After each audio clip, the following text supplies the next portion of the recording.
এই শোনো না গো, আমাদের পুতুল ডায়েরি চ্যানেলটি সাবস্ক্রাইব করে পাশে থাকা বেল আইকনটি বাজিয়ে দিও প্লিজ। আর গল্পটি ভালো লাগলে অবশ্যই লাইক কমেন্ট করে শেয়ার করে দিও। ধন্যবাদ।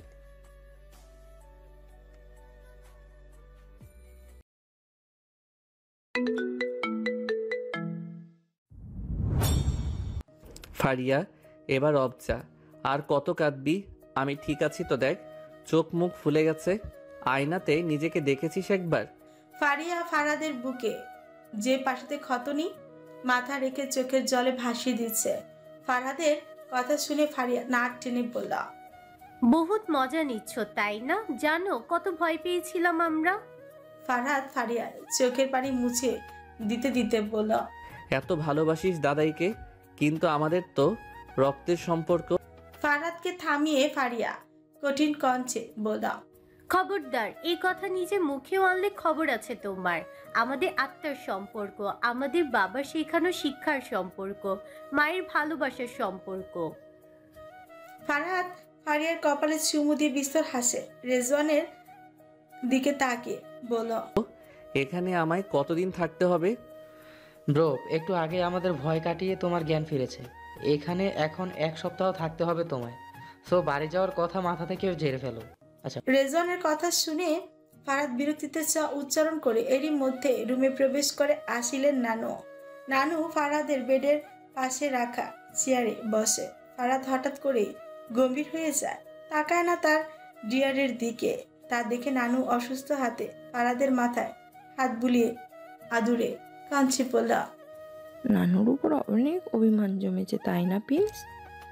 আমারও যে উপায় ছিল না রে। মেয়েকে কথা দিয়েছিলাম, সেই ভয়ঙ্কর সত্যর মুখোমুখি যেন তার ছেলে কোনোদিন না আসে। কিন্তু আমি কি করি আর, নিয়তি জানতাম। পারলে এই বুড়িটাকে নানুর কথা শেষ হওয়ার আগেই ফারহাদ নানুর হাত ধরে হাতের পিঠে চুমু দিয়ে বলল, অভিযোগ ছিল শুধু, অভিমান কি আমি তোমার উপর করতে পারি ডিয়ার? এই ছেলের ভাগ্য এইগুলো, আর আমি তা মেনে নিয়েছি অনেক আগেই। থাক ওসব কথা। নানু খুশি হয় নাতির কথা শুনে, তৎপর ফারাদের সাথে কথা বলে। এক এক করে বেরিয়ে যায় সবাইকে আসিল বাড়ি পাঠিয়ে দিয়েছে। ফারাদের সাথে সে থাকবে, এটাই ফাইনাল। আসিল ফারাদের মেডিসিন নিয়ে দেখছে কখন কোন মেডিসিন খাওয়াতে হবে, এইসব সে ডক্টরের কাছ থেকে বুঝে নিয়েছে।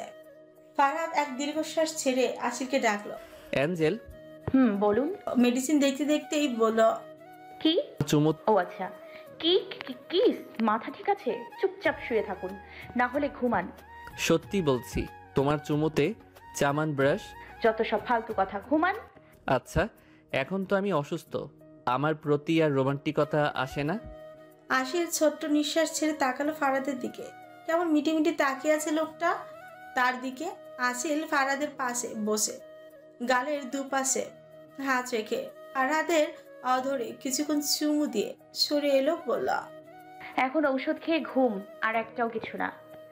এরই মধ্যে কেটেছে একটা সপ্তাহ। এই 1 সপ্তাহের মধ্যে একটা মুহূর্ত এমন নেই যেখানে সে ফারাদের পাশে ছিল না। এই কয়েকদিন আসিল বাড়ি যায়নি, রাতে ঘুম খাওয়া ত্যাগ করেছে, এমন অবস্থা। ফারাদ অনেকবার তাকে বাড়ি যাওয়ার কথা বলেছে, সে তাকে বাড়ি যাওয়ার কথা বললে সে এড়িয়ে যেত। ফারাদ এখনো সুস্থ হয়নি বললেই চলে। ডক্টররা আরো কিছুদিন ফারাদকে হসপিটাল থাকার কথা জানে, সে পুরোপুরি না করে দেয়। তার কথা সে বাড়ি গিয়ে বইয়ের আদর পেয়ে আপনা আপনি সুস্থ হয়ে উঠবে। ফারাদের এমন ঠোঁট কাটা কথায় আসিল সহ ডক্টররাও লজ্জা পেয়ে যায়। আজ ফারাদের বাড়ি ফিরে যাওয়ার কথা। আসিল সমস্ত ওষুধপত্র গুছিয়ে নিয়েছে। আয়ান হুইল চেয়ার নিয়ে রুমের মধ্যে প্রবেশ করে। হুইল চেয়ার দেখে ফারাদ নাক ছিটকে তর্জনী আঙ্গুল কপালে খসে পড়ে, আবার এটা কেন? আমি এমনিতেই হেঁটে যেতে পারবো। যত ভাবছি রুগী ফিল করব না, তোমরা ততই আমাকে রুগী ফিল করাতে ব্যস্ত। হুইল চেয়ারে বসতে না ইচ্ছে হলে হসপিটালে থাকুন। নাও চয়েস ইজ ইয়ার্স। হুইল চেয়ারে বসবেন নাকি হসপিটালে থাকবেন? ডক্টর বলেছেন আপনার পায়েও চোট লেগেছে সামান্য, তাই নো হাঁটাহাঁটি। আসিলের কঠিন আওয়াজ শুনে ফারাদ করুণ চোখে তাকালো আয়ানের দিকে।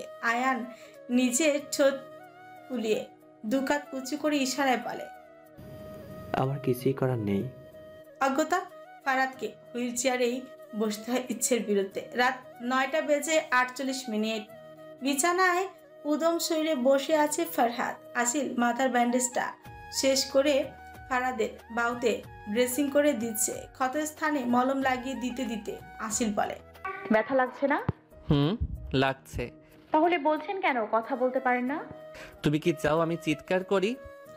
আসিল ফারাদের দিকে একবার তাকিয়ে আবার কাজে মন দেয়। এই লোকের সাথে কথা বলা মানে নিজের মাথা নষ্ট করা। নিজের কাজ শেষ করে আসিল উঠে চলে যেতে নিলে ফারহাদও ওর হাত টেনে নিজের সামনে এসে দাঁড় করায়। আসিল ফ্রু নাচে জিজ্ঞেস করে, কি হয়েছে? কিছু লাগবে? তোমাকে। আসিলের কোমর শক্ত করে জড়িয়ে ধরে পেটে মুখ গুজে দেয়। আসিল কেঁপে উঠছে। ফারাদের প্রতিনিয়ত ছোঁয়া আসিলের কাছে নতুন লাগে। এই ছোঁয়া যেন পুরনো হওয়ারই নয়। দ্রুত নিঃশ্বাস ফেলে আসিল ফারাদের পিঠে হাত রাখে। ফারাদ পরপর অনেকগুলো চুমু দিয়ে বলে, আসিল, অপরাধবোধ কাজ করছে, কি করি? কিসের এই অপরাধ বোধ? ফারাদ মাথা তুলে অনিমেষ দৃষ্টি রাখে আসিলের দিকে। আসিলও তাকায়, চোখাচোখি হয় দুজনে। ফারাদ অত্যন্ত আবেগী কঞ্চে বলে, আসিল, তোমার আমার প্রতি কোনো অভিযোগ নেই, রাগ নেই। তোমার সাথে যা করেছি তার জন্য কষ্ট আক্ষেপ কিচ্ছু নেই।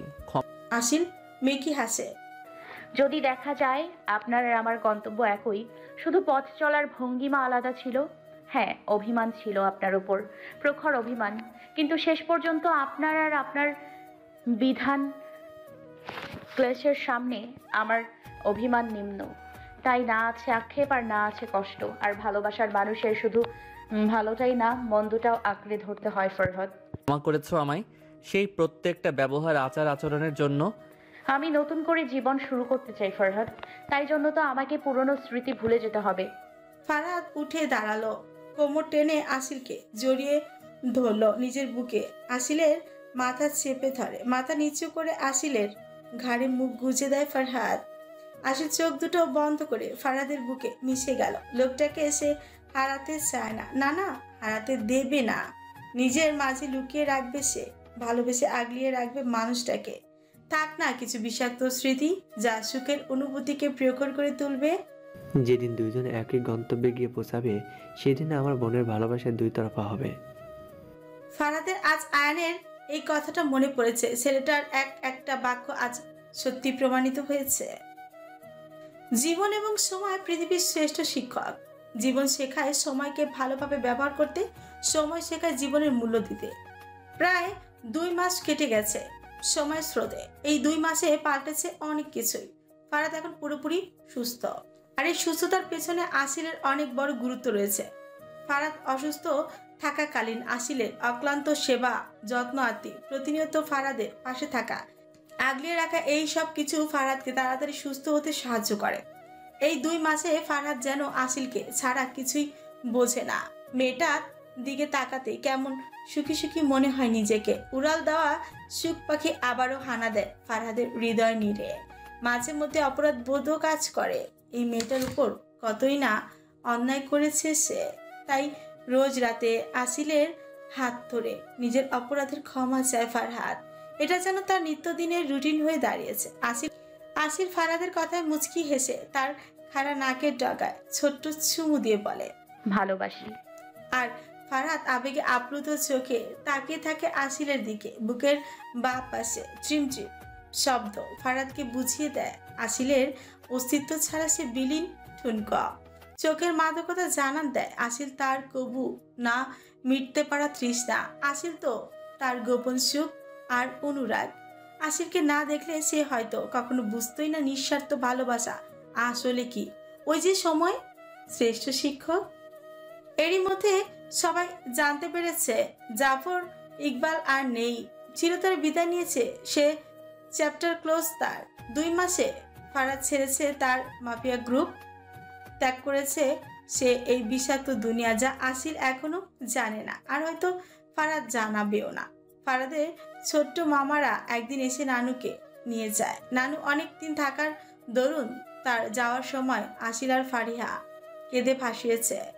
আর নানু কান্না লুকিয়ে মুচকি হেসে তাদের দুজনের দিকে তাকিয়ে বলেছিল, এর পরের বার আসলে আমি যেন পুচকুদের দেখতে পাই।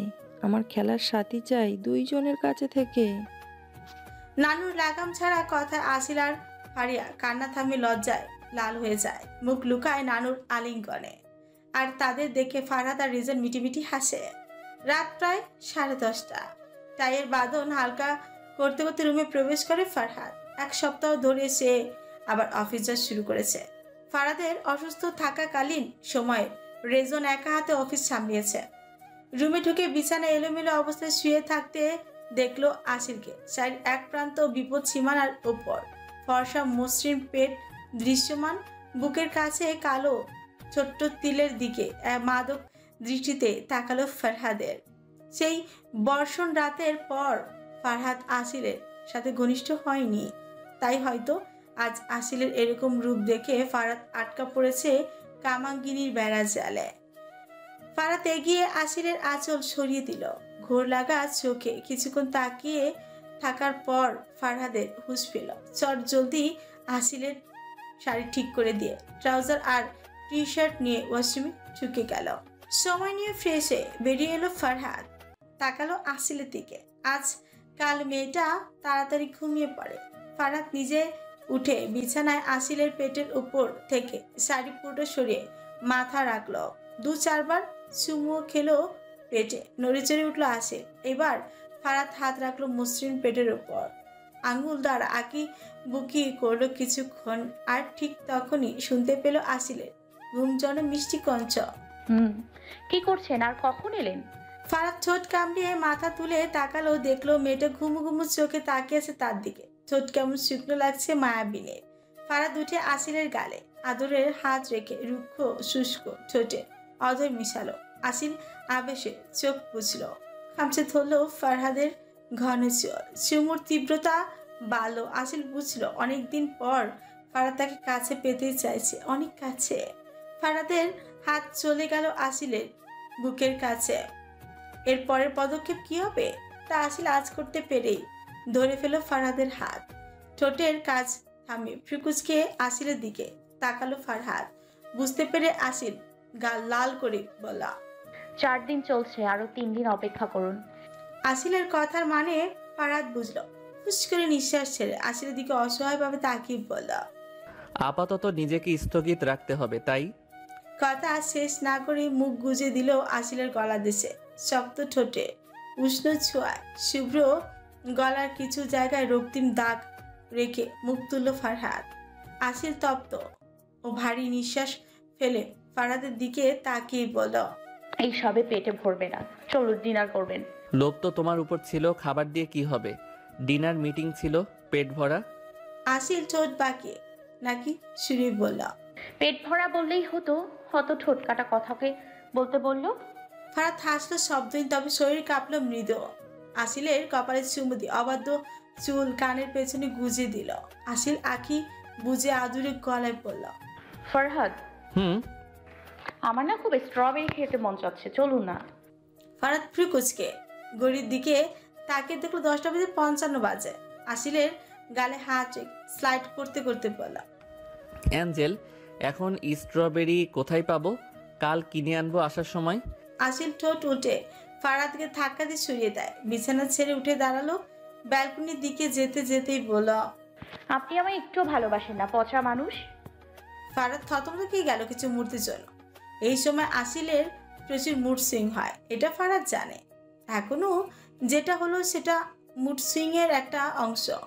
ফারহাদ আসিলকে ডাক দিয়ে বিছানায় ছেড়ে দ্রুত পায় বেলকনিতে এসে দেখলো মেয়েটা হালকা ঝুঁকে সাদা গোলাপে নাক ডুবিয়ে সুঘ্রাণ নিচ্ছে। চোখ বন্ধ করে দীর্ঘশ্বাস টেনে সুঘ্রাণে বিভোর রমণীটির দিকে তাকিয়ে মনে মনে আওড়ালো, যার শরীরের সুঘ্রাণে এই পুরুষ অগোছালো হয়ে যায়, সেখানে নিজেকে আরো মাদক করে তুলতে গোলাপের সাহায্য। Very interesting. শীতল হাতের স্পর্শে চমকে উঠল আসিল। হাতের সাথে দৃঢ় বন্ধন সুদীর্ঘ হলো ফারহাদের। শাড়ি ভেদ করে ফারহাদের শক্ত বাঁধনের দিকে তাকে শটাং করে দাঁড়ালো আসিল। উষ্ণ নিঃশ্বাস ঘাড়ে কাঁধে এসে পড়তে আসিল খামচিয়ে ধরল শাড়ির আঁচল। শীতল স্রোত বয়ে গেল শির দাঁড়াবে। শরীর কেঁপে উঠেছে মেয়েটা। লোকটার প্রতিটি স্পর্শ আসিলের কাছে সবসময় নতুন লাগে, যা কখনই হওয়ার নয়। এই 2 মাসে আসিল এক নতুন ফারাদকে উদ্ভাবন করেছে, যে ফারাদের মধ্যে এক বিস্ময়কর পরিবর্তন লক্ষ্য করা যায়। রাগ করে না বললেই চলে, আর করলে চুপ হয়ে যায়, যা দেখে আসিলের বুঝতে বাকি থাকে না যে তার ডেভিল রেগে আছে। যে স্টাডি রুমে তার প্রবেশ নিষেধ ছিল, সেই রুমে বসে ফারহাদ নিজের ছোট্টবেলার কতই স্মৃতিচারণ ঘটিয়েছে তার সাথে। আগের মতো নিজের জোর খাটিয়ে আসিলকে কষ্ট দেয় না। হিংস্রতা দূরের কথা, আসিলের সাথে শক্ত কণ্ঠে কথাও বলে না মানুষটা। আগলিয়ে রাখে আসিলকে নিজের সাথে। অভিমান করলে ফারহাদ যেন নিজের সবটুকু দিয়ে উঠে পড়ে লাগে আসিলের অভিমান ভাঙানোর জন্য, যেমনটা এখন করছে সে। আসিলের কানে ঠোঁট চুয়ে হালকা ভয়েসে বলে, এত সুন্দর অভিমান করলে এই বান্দা যাবে কোথায়? নিজের রূপে মোহিত করে কবেই বশ করে ফেলেছো আমায়, আর কি চাই? আসিল চোখ বন্ধ করে নেয়, মান কণ্ঠে বলে, আপনি আমায় একটু ভালোবাসেন না। কে বললো? আসিল দ্রুত চোখ খুলে ঘুরে তাকালো ফারহাদের দিকে। কোমর টেনে ধরলো ফারহাদ। আসিল ফারহাদের চোখে চোখ রেখে খুবই মোলায়ম কণ্ঠে বলল, তাহলে বলুন ভালোবাসি। ফারহাদ হাসল। আসিলের মায়াবী চেহারা নিজের গভীর নয়ন ঘুরিয়ে নিল একবার। 2 গাল নিজের হাতের মুঠোয় নিয়ে আসিলে ললাটে ঠোঁট ছোঁয়ালো। চোখ বন্ধ করে অনুভব করলো আসিল সেই মুগ্ধ ছোঁয়া। ফারহাদ আসিলের হাত ধরে রুমে নিয়ে যেতে যেতে বলল, চলো তোমার আবদার পূরণ করে অভিমান ভাঙাই। মানে? স্ট্রবেরি। ফারহাদের মুখে স্ট্রবেরি শুনেই আসিল লাফিয়ে উঠল বাচ্চাদের মতো। রীতিমতো ফারহাদের কোলে উঠে পড়ল।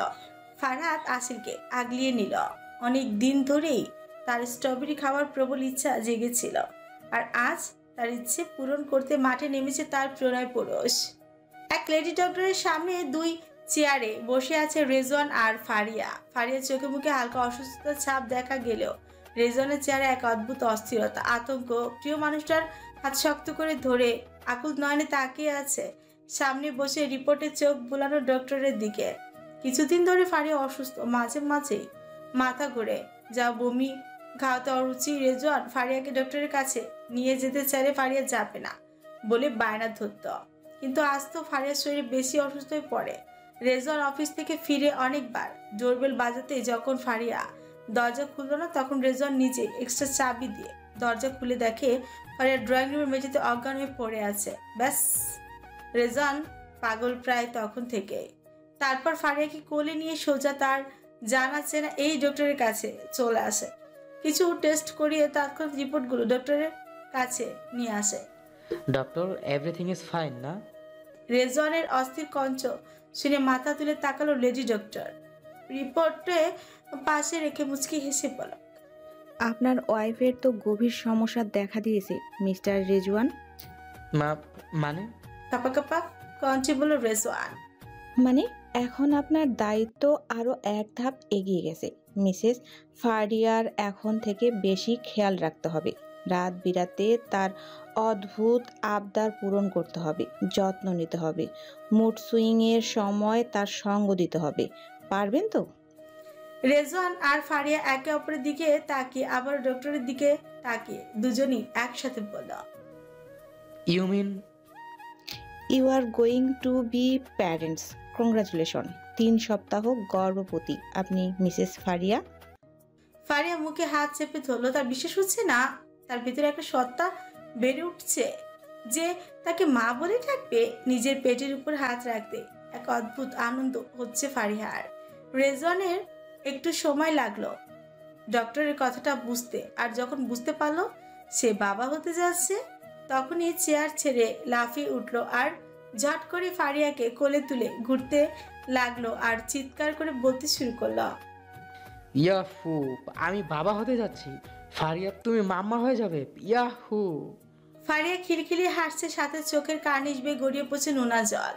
এই যে সুখের কান্না। নার্সিং হোমে থাকা প্রত্যেক মানুষের হাত ধরে জানাচ্ছে যে সে বাবা হতে চলেছে। মানুষগুলো খুশি মনে তাকে অভিনন্দন জানাচ্ছে। পকেট থেকে 1000-5 টাকা বের করে রেজওয়ানের এক মেল নার্সের হাতেই দিয়ে বলল, পুরো নার্সিং হোমকে মিষ্টি মুখ করাতে লেডি ডক্টরকে হাজারো শুকরিয়া জানিয়ে ফারিয়াকে নিয়ে গাড়িতে বসলো আর সাবধানে ড্রাইভ করতে থাকলো। গাড়ি স্টার্ট দেওয়ার আগে অবশ্য ফারিয়াকে অনেকগুলো চকলেট কিনে দিল, সাথে রোড সাইড মানুষদের হাতে মোটা অঙ্কের টাকাও দিল। আজ রেজওয়ানের খুশিতে আত্মহারা।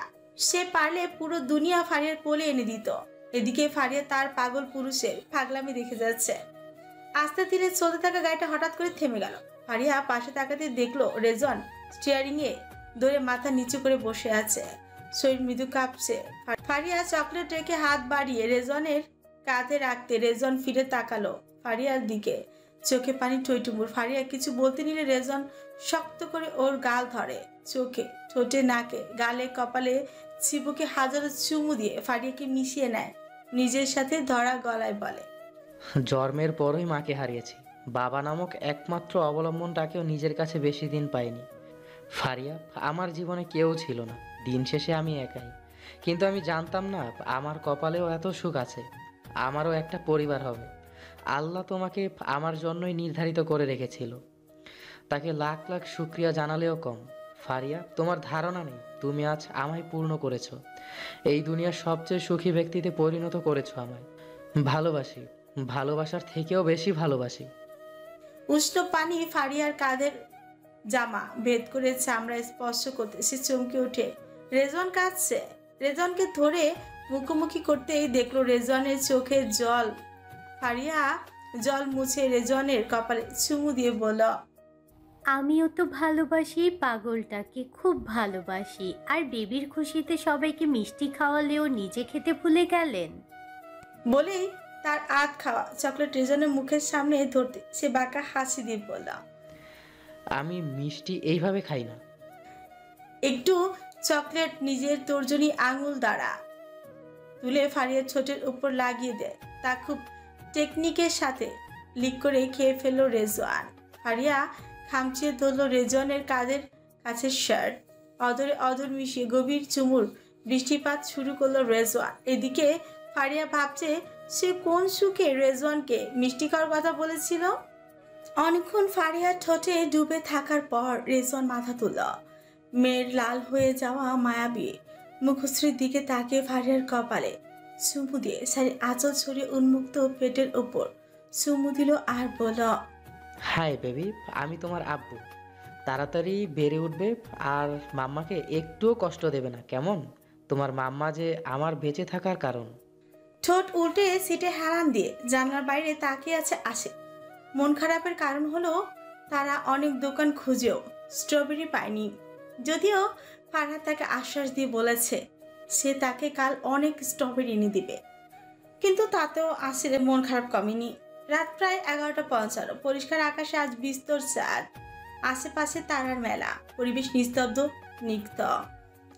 ফারহাদ গাড়ি থামালো। হঠাৎ অন্যমনস্ক হয়ে থাকা আসিলের গালে নিজের হাতের উল্টো পিঠ দ্বারা স্লাইড করতে আসিল হকচকিয়ে ফারহাদের দিকে ফিরে তাকায়, ফ্রি নাচিয়ে প্রশ্ন করে যে কি হয়েছে।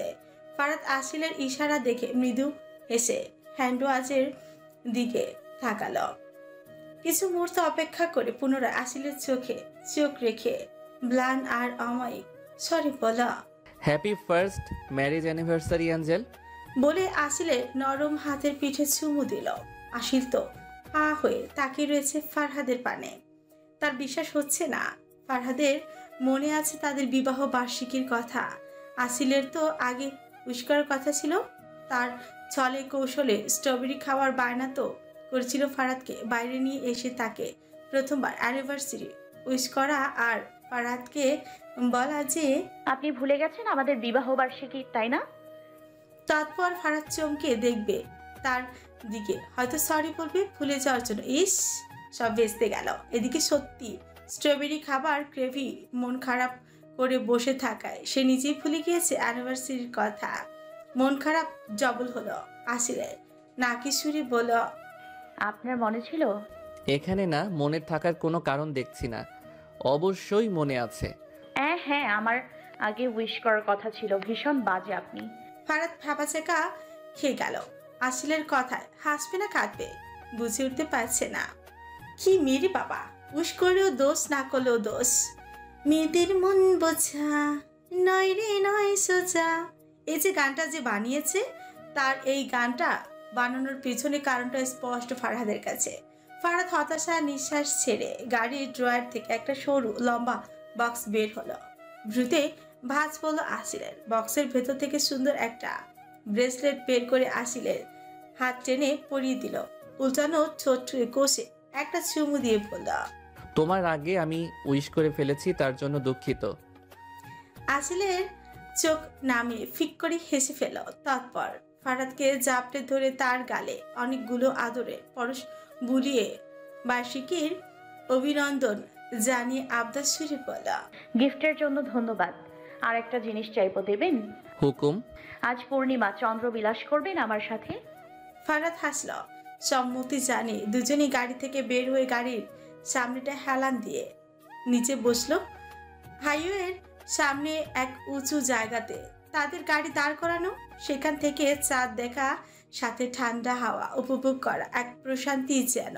আর সাথে যদি প্রিয় মানুষটা থাকে তাহলে তো কথাই নেই। ফারহাদের এক হাত জড়িয়ে কাঁধে মাথা রেখে আছে আসিল। আসিল চাঁদের দিকে তাকিয়ে আছে আর ফারহাদ আসিলের দিকে। এ যেন এক অজানা প্রশান্তি। দুজনেই চুপ, কিন্তু এই চুপ থাকার মধ্য দিয়ে হৃদয়ের কথোপকথন চলছে কিন্তু অবিরাম। বেশ কিছুক্ষণ যেতে ফারহাদের ফোন বেজে উঠল। পকেট থেকে ফোন বের করে কানে ধরে। ধরতে ফারহাদের ঠোঁটের করে ফুটে উঠল এক প্রশস্ত হাসি। চোখের আড়ালে জমলো বাড়িকোনা। ফোন রাখতেই আসিল জিজ্ঞেস করলো, কে ছিল? সব ঠিক আছে তো? ফারহাদ আসিলের পানে অনিমেষ দৃষ্টি সীমাবদ্ধ করে শুকনো ঠোক গিলে বলল, আমি মামা হতে চলেছি আর তুমি মামি। আমার ছোট্ট বনুটা কতই বড় হয়ে গেছে অ্যাঞ্জেল। বলেই নাক টানলো ফারহাদ। আসিলের খুশি যেন ঠিকানা নেই। ফারহাদের চোখের পাতা ঠোঁট ছুঁয়ে আগলিয়ে নিল নিজের সাথে। সুখ যেন তাদের হাতের মুঠোয়। আয়নের কোলের ওপর গুটিসুটি হয়ে বুকের সাথে লেপটে আছে আয়শা। ঘুম আসছে না, বেইমানি করে ধরা দিচ্ছে না তার চোখে। আয়ান তার প্রেয়সীর কোমর আঁকড়ে ধরে রেখেছে আর মাঝে মধ্যেই মাথায় চুমু দিয়ে চলছে আপন মনে। চলুন আমরা বেবি নিই। আয়শার এহেন কথায় আয়ান ভরকে গেল। আয়শার চিবুকে হাত দিয়ে তার মুখ নিজের মুখের সামনে ধরে ফ্রিকুচকে বলল, কি আবার বলো? আয়শা এবার লজ্জায় লাল হয়ে গেল। বলার সময় বলে ফেলেছে, কিন্তু এখন ভীষণ লজ্জা পাচ্ছে। লালচে আভাতে ছড়িয়ে পড়া মুখ নুয়ে আয়নের টি শার্টের বোতাম নাড়াচাড়া করতে করতেই বলল, আমার একটা বেবি লাগবে। আপনি সারাদিন বাড়িতে থাকেন না, যখন তখন আমায় একা ছেড়ে দিয়ে চলে যান। আমার একা ফিল হয়, তাই একটা বেবি দিন। বাহ, কি আবদার! একটা বেবি দিন বললেই হলো। আবার সামলাতে গিয়ে অজ্ঞান, উনি আবার বেবি নেবে। এইটুকু চেহারা বেবি নিলে তোমার অবস্থা কি হবে ভেবেছ? বড় হয়ে যাও আগে। ওরকম বলছেন কেন? আমি সব পারবো। ফারিয়া তো কনসেপ্ট করেছে, আমি কেন পারবো না? আর আমি সত্যি অনেক খাবো, নিজের খেয়াল রাখবো, সত্যি, প্রমিস। আয়ানের চোখ ছোট হয়ে আসলো। সন্ধিহান চিত্তে বলল, ও বুঝলাম, ফারিয়ার কথা শুনে তোমারও বেবি নেওয়ার ইচ্ছে হয়েছে। কিন্তু দুঃখিত, আমি এখনো বেবি প্ল্যানিং করিনি।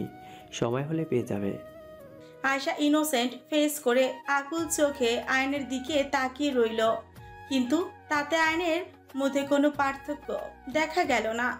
আয়শাকে কোলে নিয়ে বিছানায় শুইয়ে দিল। ঠোঁটের উপর ঠোঁট বসিয়ে দিয়ে সরে এলো আর ভরাট কঞ্চে বলল, এইভাবে তাকিয়ে লাভ নেই। বেবি ক্যারি করার মতো তুমি হওনি এখনো। আমার যখন ঠিক মনে হবে তখন নেব, তাই এই বায়না ছেড়ে দাও। অভিমান হলো আয়শার, প্রখর অভিমান। এই মানুষটা এরকম কঠিন কেন? সে জেনে বুঝেই এই পুলিশ বাবুর প্রেমে পড়েছে, মেনে নিয়েছে সব, কিন্তু আয়ান তাকে একটা বেবি দিতে পারবে না। মুখ ঘুরিয়ে শুয়ে পড়ল। আয়ান আয়শার পেটের উপর হাত রাখতে গেলে সরিয়ে দেয় আয়শা। কঠিন কণ্ঠে বলে, যেদিন বেবি দিতে পারবেন সেদিন ছবে নামাই। আয়শার কথায় আয়ান দীর্ঘশ্বাস ছাড়লো। মেয়েটা জেদ ধরে না কোনো কিছুতেই, আর ধরলে সেটা চাই তার। আয়ান নিজেকে সামনে রাখতে আয়শার দিকে পিট করে শিপল। মাঝরাতে আয়ান নিজের পাশ হাঁচিয়ে আয়শার অস্তিত্ব না পেয়ে চোখ খুললো ঝট করে। পাশে তাকিয়ে দেখলো মেয়েটা সত্যিই নেই। মনের মধ্যে সৃষ্টি হলো ভয়। এই রাতে গেল কোথায় মেয়েটা? ঝটপট বিছানা ছেড়ে উঠে দরজার কাছে যেতেই চোখ পড়লো ব্যালকনির দিকে। স্বস্তি নিঃশ্বাস ত্যাগ করলো। মেয়েটা এক মনে আকাশের দিকে তাকিয়ে আছে, আশেপাশের খেয়াল নেই। আয়ান ধীর পায়ে হেঁটে আয়সার পেছনে দাঁড়ালো। বুঝলো মেয়েটা কাঁদছে। নিজের উপর রাগ হলো আয়ানের। তখন আয়সাকে বুঝিয়ে বলেই হতো। অবুঝ মেয়েটা তার শক্ত কণ্ঠে অভিমান করেছে। আয়সার কোমরে হাত রাখতেও চমকে উঠল। পেছন ফিরে আয়নের দিকে তাকিয়ে আবার আকাশের দিকে তাকালো। কথা নেই এই মানুষটার সাথে। আসো, সরি। লাগবে না। আয়ান জোর খাটিয়ে আয়সাকে নিচের সাথে চেপে তোলা। আয়সা ছটফট করতে তার উন্মুক্ত কাঁধে শক্তভাবে ঠোঁট ছোঁয়াতে আয়সা শান্ত হলো। সরি বললাম তো। সরি লাগবে না, বেবি লাগবে। এবার হালকা রাগ হলো আয়নের। মেয়েটা বুঝে না কেন তার জন্য বেবি ক্যারি করা এখনো সম্ভব নয়। কিছুক্ষণ চল শক্ত করে পেঁচিয়ে রাখলো আয়সাকে। মেয়েটা অনুনয় চোখে তাকিয়ে রইল আয়নের পানে। হঠাৎ করে আয়ান আয়সাকে দেয়ালের সঙ্গে চেপে ধরলো। ভরকে গেল মেয়েটা। মুহূর্তে অতিক্রম না করে আয়সার অধরে রুটলি কিস করা শুরু করলো আয়ান। কোনো রকম পরোয়া না করে দাঁতের ফাঁকে চেপে ধরলো আয়সার নরম উষ্ঠ জোড়া, যেন পিছিয়ে ফেলতে চাইছে। আয়সার দু হাত নিজের এক হাত দিয়ে ধরে রেখেছে। আয়নের এরকম চুমু আয়সাকে ব্যথা দিচ্ছে। না চাইতো উষ্ণ পানি গড়িয়ে পড়লো গাল বেয়ে। হাতের গভীর চাপে পেট আঁকড়ে ধরলো আয়ান। আয়সা ঘন ঘন নিঃশ্বাস ফেলছে। কোলে তুলে আয়সাকে বিছানায় একরকম ফেলে দিয়ে নিজের টি শার্ট খুলে ফেললো আয়ান। নিজের ভর ছেড়ে দেয় আয়সা নরম চিকন শরীরের উপর আর মুখ গুজে দিল তার গলায়। ঠোঁটের স্পর্শের থেকে বেশি দাঁতের ছোঁয়ায় দিতে থাকলো আয়সার গলায়। তার হাত দুটো বিছানার সাথে জড়িয়ে চেপে ধরে আছে। কাঁধের কাপড় সরিয়ে সেখানেও একই কাজ চালাতেই লাগলো। আয়নের উগ্র ছোঁয়ায় আয়সার শরীর কাঁপছে। আয়সা আয়নের এইরকম রূপ দেখে ডুকরে কেঁদে উঠল। আয়ান যেই না আয়েশার টি শার্টটা খুলতে যাবে, ঠিক সেই সময় আয়সা তার হাত ধরে ফেললো আর কান্নার স্বরে বলল, আয়ান, আমি ব্যথা পাচ্ছি। এরকম ভাবে ছুঁয়ে দিচ্ছেন কেন আমায়? কেন, তোমার বেবি লাগবে না? আয়সা চুপ করে রইল, কিছুই বলল না। আয়ান আয়সার চোখের পানি মুছে তার কপালে চুমু দিয়ে মোলায়েম কণ্ঠে বলল, সামান্য সোয়া এরকম কষ্ট হচ্ছে আর লেবার পেনের ব্যথা কেমন করে সহ্য করবে? আমি তো মানা করছি না বেবির জন্য, শুধু ঠিক সময়ের অপেক্ষা করতে বলছি। তোমার বয়স কম, একটু বড় হয়ে যাও। যখন বুঝতে পারবো যে এখন বেবি নিলে সমস্যা হবে না, তখন আমরা বেবি নেব। এখন তুমি নিজে একটা বাচ্চা, সেখানে তুমি অন্য বাচ্চা সামলাবে কি করে? আমি তোমায় নিয়ে কোনোদিন কোনো রকম রিস্ক নিতে পারবো না আয়শা। অনেক কষ্টে পেয়েছি তোমায়, তাই মূল্য অনেকটা বেশি তোমার আমার কাছে। এই সুখী মানুষটার জীবনের সুখ পাখিটাই তুমি। তোমার মধ্যে আমার অস্তিত্ব, ভালোবাসি তো। আয়সা ঠোঁট উল্টে আয়নকে জড়িয়ে ধরল। আয়ানও। দুইজনেই নিস্তব্ধ হয়ে অনুভব করলো তাদের মনের ভাষা। এরই মধ্যে আয়ানের ফোন বেজে উঠল। এই গভীর রাতে ফোনের কটু আওয়াজে আয়সা ভীরু চোখে আয়ানের দিকে তাকালো। আয়ান চোখ মুখ কুচকে ফোনের স্ক্রিনের দিকে তাকে ধপ করে মাথা গুজে দিল আয়সার কাঁধে। বিপরীত মানুষটার কণ্ঠ শোনা না গেলেও আয়ান মুখ খুলে উচ্চারিত করলো, yes sir, I am coming sir. মাথা তুলে আয়সার দিকে তাকিয়ে বলল, আমার যেতে হবে, আর্জেন্ট আছে। এখন? উত্তর দিল না আয়ান। ঝটপট ইউনিফর্ম পরে নিল। আয়সা চুপ করে দাঁড়িয়ে রইল। যাওয়ার আগে আয়সার দিকে তাকিয়ে একটা মলম দিয়ে বলল, ঠোঁট ফুলে গেছে, এটা লাগিয়ে নাও। কখন ফিরবো জানি না, অপেক্ষা করবে না, ঘুমিয়ে পড়বে কেমন? মাথায় চুমু দিয়ে আবার বলল, আসছি। আয়সা হ্যাঁ না কিছুই বলল না। দরজা বন্ধ করে বেরিয়ে গেল আয়ান। আয়সা ছুটে বেলকুনিতে দাঁড়ালো। লাল গাড়িটা কিছুক্ষণের মাঝে চোখের সীমা অতিক্রম করলো। আয়সা মনে মনে একটাই দোয়া করলো, তার মানুষটা নিঃশ্বাসের শেষ পর্যন্ত যেন তার সাথেই থাকে। পরদিন। একটা বছর কেটে গেল অ্যাঞ্জেল, সময় যে থেমে নেই। সাথে থেমে নেই আমার অনুভূতি, যা দিনকে দিন বেড়েই চলেছে। এই অনুভূতির উপর আমার কোনো কন্ট্রোল নেই, নেই নাম অনুভূতির। তোমার শুভ্রতার শিশিরে আমি ভিজেছি অনেক আগে, শুধু উপলব্ধি করতে বাকি ছিল। আমার কাঠিন্যতা, হিংস্রতা, আমার কৃষ্ণ হৃদয়কে নিজের ভালোবাসার দ্বারা সিক্ত করে তলিয়ে দিয়েছ কোনো এক অতল সুখসাগরে। হ্যাঁ, তোমায় দেখার পর আমি আমার হৃদয়হারা হয়েছিলে তুমি আমার অভ্যাসে পরিণত।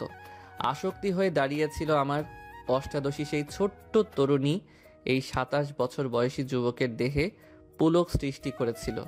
ভেসে গিয়েছিলাম তোমার নিষ্পাপ মুখটায়। আমার জীবনের অ্যাঞ্জেল হয়ে এলে তুমি। সৃষ্টিকর্তার দেওয়া এক নিয়ামত তুমি আমার কাছে। এই দিক ভুলে যাওয়া উদ্দেশ্যহীন মানুষটার জীবনের ধ্রুবতারা তুমি। আমার কালো জীবনের সাদা আলো আমার, আর শুধুই আমার তুমি। Your husband. হলুদ রঙের কার্ডটি পাশে রেখে আসিল টেবিলের উপর রাখা এক গুচ্ছ সাদা গোলাপ হাতে তুলে নিল। তার পছন্দের। ঘুম থেকে উঠেই এই হতচকিত তার কাম্য ছিল না। এই চোখ বেয়ে গড়িয়ে পড়ল বাড়িকণা। তাদের সম্পর্কে শুরু এইরকম কার্ড দিয়ে, সাথে কালো গোলাপ। সেই দিনের কার্ড পরে আসিল এক কাল ঘাম ছুটল। আজ সেই একই মানুষের দেয়া কার্ড পরে মনের মধ্যে প্রজাপতি উড়ে বেড়াচ্ছে। সুখের আবেশে তলিয়ে যাচ্ছে হৃদয়। গুচ্ছ গোলাপের ভেতর থেকে এক ছোট্ট চিরকুট বেরিয়ে এলো, তাতে ইংরেজিতে অক্ষরে লেখা, some surprise are waiting for you and me too. Surprise শব্দটি পড়ে আসলে বুক কেঁপে উঠল। শরীর শিউরে উঠে এক বিস্তৃত চিন্তা ভাবনা মাথায় জটলা বাঁধল। ফারহাদের সারপ্রাইজ গুলো যে কিরূপ ভয়ঙ্কর হয় তা শুধু সেই জানে। এতক্ষণ ধরা দেওয়া সুখ পাখিগুলো উড়ল, কোথায় যেন হারিয়ে গেল। মনে মনে উচ্চারিত হলো, আপনি বদলে যাননি ফরহাদ, একই রয়ে গেলেন। নাকি এই সারপ্রাইজ সুখের? এক দীর্ঘশ্বাস ছেড়ে বিছানা ছেড়ে উঠে ওয়ার্ড্রোব খুলতেই এক বড় বক্সে দেখা মিলল। আসিল কৌতূহলী নিয়ে বক্স বের করে বিছানায় রেখে বক্সটি খুলতেই দেখলো কালো রঙের হ্যান্ডলুম কারুকাজ করা শাড়ি, সাথে ম্যাচিং ফুল হাতা ব্লাউজ, হিজাব, চুড়ি, সাথে আরো একটা ছোট্ট চিরকুট। জানি তোমার কালো রং পছন্দের নয়, কিন্তু আমি দেখতে চাই আমার রঙে তোমায় কেমন লাগে। শুভ্র হৃদয়ে কৃষ্ণ কবেই মিশেছে, আজ দেহে দেখতে চাই। তুমি আমার রঙে রঙিন হয়ে এসো, আমি তোমার রঙে নিজেকে সাজিয়ে রেখেছি। আসলে রাঙালো নিজেকে তার প্রণয় পুরুষের রঙে। কালো রং তার বরাবরই অপছন্দের, তাই কোনোদিনও নিজের দেহে এই রঙের কোনো কাপড় পরিধান করেনি। আজ করেছে। এ যে এক আবদার, তার স্বামীর আবদার। আয়না থেকে চোখ সরাতেই পারছে না আসিল নিজেই। অত্যাধিক অ্যাট্রাকটিভ লাগছে তাকে। ফর্সা রমণীরা তাই হয়তো কালো রং পছন্দ করে, কারণ পুরুষেরা তাদের দেখেই টাসকি খেয়ে উল্টে যায়। আসিল ফারহাদের রিয়াকশন ভেবেই লজ্জায় লাল হয়ে যাচ্ছে। ড্রয়িং রুম পেরিয়ে বাইরে আসতেই দেখলো তানভীর গাড়ি নিয়ে দাঁড়িয়ে আছে। বুঝে নিল এটা ফারহাদের কাজ। আসিল চড়ো হাসি ফুটিয়েই বলল, রে, এই যে চামচা। তানভীর মাথা চুলকে হাসলো। গাড়ির দরজা খুলে দিতেই আসিল পেছন সিটে উঠে বসলো। গল্প জুড়ে দিল তানভীরের সাথে। আধ ঘন্টা পর গাড়ি থামলো। থামতেই আসিল নেমে পড়লো। তানভীর আসিলের সামনে এসে মাথা নুইয়ে বলল, ম্যাম সোজা হেঁটে যাবেন, স্যার ওখানেই আছে। ধন্যবাদ চামচা। ম্যাম কিছু বলবে? স্যার সবার জীবন সাজিয়ে দিলেও নিজে অগোছালো রয়ে গিয়েছিল। আপনি সত্যি স্যারের জীবনে অ্যাঞ্জেল। আসিল মুচকি হাসলো। তানভীর হাবলার মতন হেসে গাড়ি নিয়ে বেরিয়ে যায়।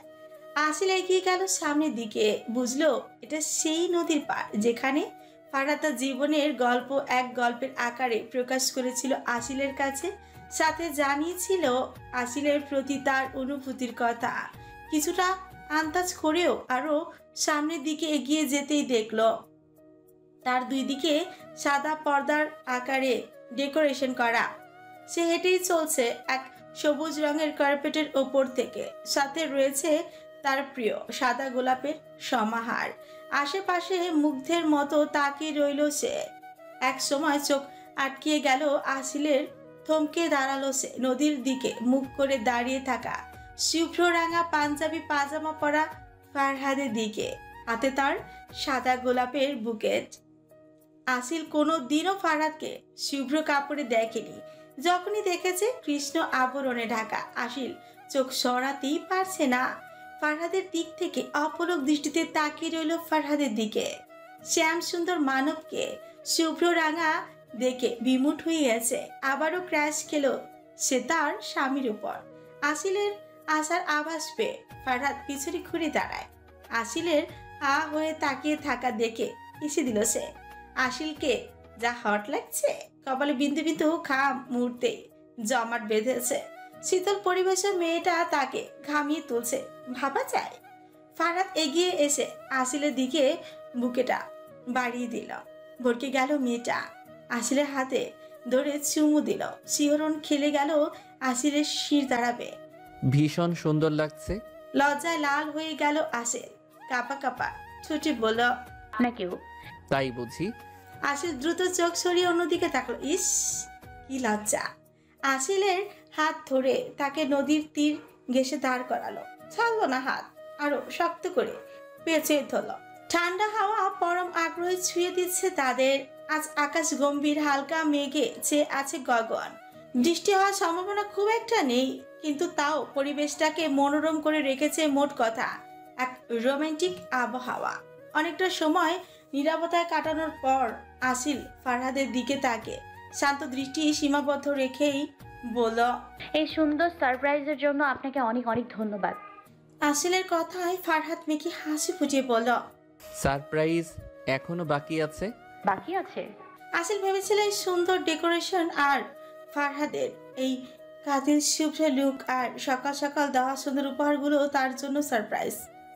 সকালে উদয় হওয়া মনের ভয় আবারও মাথা নাড়া দিয়ে উঠল। তবে কি ফারহাদ সত্যি তার অপ্রিয় কাজগুলির পুনরাবৃত্তি ঘটাবে? কেঁপে উঠল মেয়েটা। ফারহাদ আসিলের কথা শুনে বাঁকা হাসি ফুটিয়ে নিজের পাঞ্জাবির পকেট থেকে তার পিস্তল বের করে, আর তা দেখেই আসিল চোখ বড় বড় করে তাকায়। শরীর কেমন অবশ হয়ে যাচ্ছে। তিতকুটে সেই স্মৃতিরা হানা দিচ্ছে। ভয়ে ঠোঁট কামড়িয়ে ধরে, ভারী নিঃশ্বাস ফেলছে। শাড়ির আঁচল শক্ত হাতে চেপে ধরে শুকনো ঢোক গেলে অস্পষ্ট স্বরই বলে, ফারহাদ।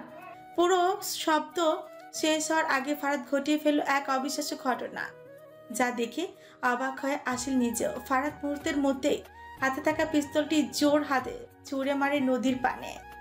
সেকেন্ডের ব্যবধানে তা তলিয়ে যায় নদীর অতল গভীরে। ফারহাদ আসিলকে টেনে জড়িয়ে নেয় নিজের সাথে। আশ্চর্যজনিত হয়ে যাওয়া আসিল যেন অবুঝ শিশু। মুহূর্তেই ঘটে যাওয়া ঘটনা কিছুতেই বুঝে উঠতে পারছে না সে। এরই মধ্যে শোনা গেল ফারহাদের মিহি কণ্ঠস্বর, এই কৃষ্ণ হৃদয়কে তোমার শুভ্রতার দ্বারা শিথিল করে দিয়েছ তুমি অ্যাঞ্জেল। কঠিন মনের মানুষটাকে ভালোবাসার পাঠ শিখিয়েছ তুমি। তোমার সাথে করা অন্যায় অবিচারের জন্য আজীবন অপরাধ বোধে থাকব। সেই বিষাক্ত স্মৃতি তো আমি মুছে দিতে পারবো না, কিন্তু তার বদলে মধুর স্মৃতি তোমায় উপহার দিতে পারবো। আসিলকে ছেড়ে তার হাত দুটো ধরে আবার বলল, আসিল, নতুন করে শুরু করি, সব নতুন করে। যেখানে থাকবে না কোনো রাগ, অভিমান, ভয়, হিংস্রতা, কাঠিন্যতা। যা থাকবে তা শুধু অনুরাগ, স্নেহ, আদর, প্রণয়, আসক্তি। আজ আমায় বদলে ফেলেছ তোমার ভালোবাসা দ্বারা। আমায় ভুল প্রমাণ করেছ তুমি। আজ আমারও বলতে খুব ইচ্ছা করছে আসিল, আমিও ভালো। আসিল হাত উঠিয়ে ফারহাদের মুখ চেপে ধরল। পুরো কথাটা আর উচ্চারণ করতে দিল না। খুবই আড়ালে বেয়ে পড়া পানি মুছে নিজের পা উঁচিয়ে ফারহাদের চিবুক পর্যন্ত এলো। কোনো রকম ফারহাদের কপালে গভীরভাবে চুমু খেয়ে ফারহাদের বুকে মাথা রেখে বলল, কিছু কথা বুঝে নেওয়া যায়, প্রকাশের অপেক্ষায় থাকে না। আর আপনি না বলেছেন ভালোবাসি না বললেও ভালোবাসা যায়। নিজের বুকের সাথে আসিলকে চেপে ধরল। মনে হয় ছাড়লেই উড়াল দেবে দূর আকাশের দিকে। আসিল বিড়াল ছানার মতো বুকের ভেতর নিজেকে গুটিয়ে নিল। এ যেন কোনো স্বপ্ন, যা আসিলের কাছে বাস্তবে রূপ নিয়েছে। বুঝেছে সে ফারহাদ তার জন্য ত্যাগ করেছে। তার সেই অপছন্দের কার্যক্রম, সেই জীবন, সেই ব্যক্তিত্ব, তার বেস্ট নিজের অভিশাপ থেকে মুক্ত হয়ে তার বেলকে জড়িয়ে ধরেছে। ঠিক 1 বছর আগে আজকের দিন ছিল আসিলের জন্য সব থেকে যন্ত্রণাদায়ক আর কষ্টের দিন। কিন্তু আজ, আজ আসিলের জন্য সুখের দিন, এক পরম আনন্দের দিন। আজ সে পেয়েছে এক স্বাভাবিক জীবনের প্রতিশ্রুতি, শান্তির বুক ভরসার হাত। আজ আকাশ কবি হয়ে তাদের গল্প লিখে দিচ্ছে এই নদীর স্বচ্ছ জলে। আজ এক নর নারী তাদের পছন্দের আদান প্রদান ঘটিয়েছে। ভালোবাসায় বিশ্বাসী হয়ে একে অপরের পরিপূরক হয়ে দাঁড়িয়েছে এই কপত কপতি। প্রত্যেক মানুষের মধ্যে সাদা কালো দুই দিক থাকে। কেউ নিজের কালো ভাগের বহিঃপ্রকাশ ঘটায়, তো কেউ সাদা ভাগের বহিঃপ্রকাশ ঘটায়। তবে কি যারা কালো ভাগের বহিঃপ্রকাশ ঘটায় তারা খারাপ? না, তাদের প্রয়োজন একটা হাতের, যে তাদের অন্ধকার থেকে টেনে আলোতে নিয়ে আসবে। আর ফারহাদের জন্য সেই হাত হয়ে এসেছে আসিল। ফারহাদ আসিলকে নিয়ে হাঁটতে লাগলো নদীর তীর ঘেঁষে। আসিল আমায় আবার বিয়ে করবে? ফারহাদের এহেন কথায় আসিল ছোট ছোট চোখ করে তাকালো, তারপর জোরে হেসে উঠল। ফারহাদের গাল টেনে দিয়ে বলল, আরে আমার রোমিও, বিয়ে একবার হয় আর যা আমাদের হয়ে গেছে। আজ রাতে একটা গেট টুগেদার হলেই চলবে। আর ফারিয়া আর রিজওয়ানদের জন্য একটা সেলিব্রেশন হওয়া উচিত। আফটার অল তারা আমাদের দুজনকে মামা মামি বানিয়েছে। আচ্ছা তুমি যা বলবে তাই। আসিল মুচকি হেসে ফারহাদের হাত ধরল, আবার কি মনে করে হঠাৎ চঞ্চলিত হাতে নিজের জুতো খুলতে খুলতে বলল, ফারহাদ আপনিও জুতো খুলুন। কেন? আরে খুলুন না, খালি পায়ে নদীর পাড়ে হাঁটার মজাই আলাদা। ফারহাদ জুতো খুলে হাতে নিল। আসিল হালকা শাড়ি উঁচু করে আবারও হাঁটতে লাগলো। পেছনে রেখে যেতে লাগলো তাদের পায়ের ছাপ, রেখে গেল তাদের black and white love story. আসিল হাত নেড়ে নেড়ে অনেক কথা বলছে, আর ফারহাদ সে আসিলের দিকে মুগ্ধ চোখে তাকিয়ে আছে। কোমর টেনে আরো একটু জড়িয়ে নিল আসিলকে নিজের সাথে। আসিল খামচিয়ে ধরল ফারহাদের বুকের কাছে পাঞ্জাবি। চোখাচোখি হলো দুইজনের। ফারহাদ মাথা নামিয়ে আসিলের ঠোঁটে কারো চুমু এঁকে দিল। মুহূর্তের মধ্যেই আসিলের গাল দুটো লজ্জায় লাল হয়ে এলো। বেসামাল হয়ে মুখ গুজে দিল ফারহাদের প্রশস্ত বুকে। ফারহাদ আসিলের এই কারবার দেখে ঠোঁট কামড়ে হাসল। আর আজও ফারহাদ মনে মনে উচ্চারণ করল, ফারহাদ ইউ আর স্টাক। এই রমণীর বেড়াজাল থেকে সে কখনো বেরোতে চায় না, কখনোই না। ফারহাদ আর আসিল এর এক হওয়া অসম্ভব, যেমন কালো আর সাদা, আগুন আর পানি এবং সূর্য আর চাঁদ। ভালোবাসা এমনই এক অনুভূতি যার জন্য মানুষ সব কিছু করতে রাজি আছে, এমনকি সবকিছু ধ্বংস করতে বা নিজেকে বদলে ফেলতে। আর ফারহাদে ভালোবাসার অনুভূতিতে আটকে বদলে ফেলেছে নিজেকে। এই অমিল থাকার পরেও হয়েছে তাদের মিলন। গল্পটি আপনাদের কাছে কেমন লেগেছে? আশা করছি ভালো লেগেছে। তবে পুতুল ডায়েরি চ্যানেলটি সাবস্ক্রাইব করে অবশ্যই পাশে থাকবেন। আর গল্পটি ভালো লাগলে লাইক কমেন্ট শেয়ার অবশ্যই করবেন। আর নতুন গল্প আসছে আশিক ভাই এবং সোনালিকা আপুর ভয়েসে। সবাই তৈরি থাকবেন, ভালো থাকবেন। আল্লাহ হাফেজ।